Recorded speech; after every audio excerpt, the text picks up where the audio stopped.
Good morning to the students of Uru School Airoli. Students, since 1795, following the Battle of Buxar, the province of Bengal, which included present-day West Bengal, Bihar, Odisha, Bangladesh and Assam, was under the British. As you can see, it is a very large area, and the population of this area rose to about 80 million by the first few years of the 20th century. Calcutta was the capital of the province and also of British India. There were difficulties in administrating such a large area. The eastern part, especially in rural areas, was neglected. The region was lacking in the fields of industry and education. Much of industry was centered in Calcutta. For administrative ease, the partition of Bengal had been proposed even before Lord Curzon had arrived in India. In 1874, Assam was sliced away from Bengal and was put under a chief commissioner. Initially, Lord Curzon proposed the partitioning of the province as an administrative measure, but in 1904 he undertook a tour to eastern Bengal. It was here that the idea of using Bengal partition as a political tool to undermine the growing nationalism in Bengal occurred to him. As per Curzon, after the partition, the two provinces would be Bengal, including modern West Bengal, Odisha and Bengal, Bihar, and eastern Bengal and Assam. Bengal would lose 5 Hindi speaking states to the central provinces. It would gain Odia speaking states from the central provinces. Bengal would have a Hindu majority, and eastern Bengal and Assam would have a Muslim majority. Its capital would remain Calcutta. Now let's look at the reaction to the partition of Bengal. There was widespread political unrest in the province after Curzon announced the partition. Many people in Bengal regarded this partition as an insult to their motherland. There was a huge cry for the unity of Bengal. Rabindranath Tagore composed the famous song Amar Sonar Bangla, which later became the national anthem of Bangladesh. The Indian National Congress protested this move to separate the provinces on communal lines.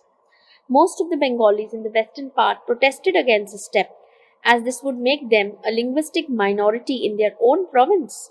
There would be more Odia and Hindi speaking people than even Bengalis. Many Muslims welcomed this move since they thought that this was a chance to improve their economic and educational standards. Lord Curzon promised to start a university in Dhaka. This was also seen as an opportunity for Muslims to develop their education and improve their standard of living. However, the general protest in the rest of the nation was against the partition. The people saw through this divide and rule policy of the British authorities. The chief aim of such a partition was to create a rift between the two communities. On the day of the partition, people observed a day of mourning. Tagore asked Hindus and Muslims to tie Rakhis as a mark of protest. A few Muslims too revolted against the partition. The Swadeshi and the boycott movements in the national struggle started as a result of this partition. People started boycotting British goods which had flooded the Indian market and had dealt a blow to the indigenous industry. The partition did succeed in creating a communal rift and contributed to the birth of Muslim League in the year 1906. Partition annulled. Owing to the mass political protests, the partition of Bengal was annulled in 1911. New provinces were created based on linguistic lines rather than religious lines. Bihar and Orissa province were carved out of Bengal. Bihar and Orissa now became separate provinces in 1936. A separate Assam province was created. The capital of British India was moved to Delhi from Calcutta in 1911. Despite the annulment, the partition did create a communal divide among the Hindus and the Muslims of Bengal. Surat split is an important event in modern Indian history. The dream of the Surat split was already conceived by Curzon when he made the statement that Congress was tottering to its fall, and one of the biggest ambitions in my life is to give it a peaceful demise.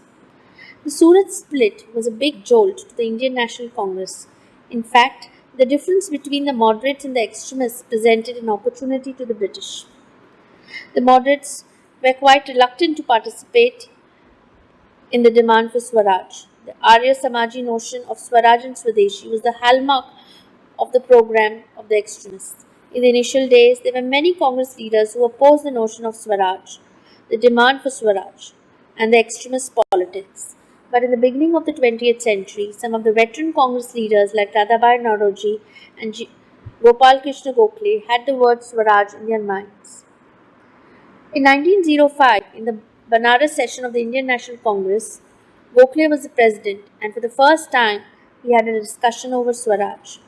In 1906, Dadabhai Naoroji, who was the president of the Indian National Congress, in his presidential address used the word Swaraj. Thus, the word Swaraj was not untouchable to them, but they were reluctant to pass the resolution over Swaraj. In 1907, in the Surat session, the two main objectives placed by the extremists were demand for the resolution of Swaraj and Lala Lajpat Rai to be made the president of the Indian National Congress. However, these two demands were not acceptable to the moderates. Thus, instead of Lala Lajpat Rai, the moderates supported the idea of Ras Bihari Bose as the president. This was the first time that there was to be an election for the Indian National Congress for presidentship. In between the election, the extremists were expelled from the Indian National Congress and the moderates had complete command over the affairs of the Indian National Congress.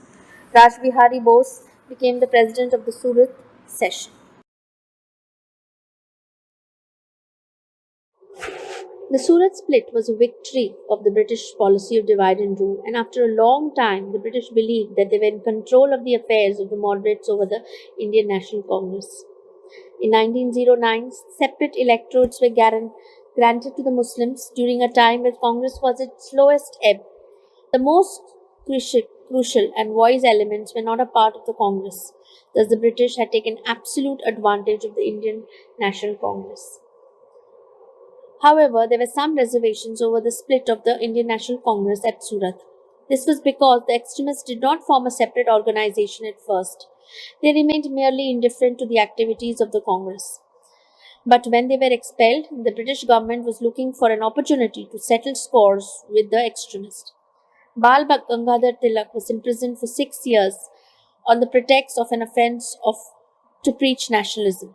Lala Lajpat Rai was expelled from Punjab and Bipin Chandra Pal had overnight turned moderate. Thus, the extremist view no longer remained active in the field of Indian politics.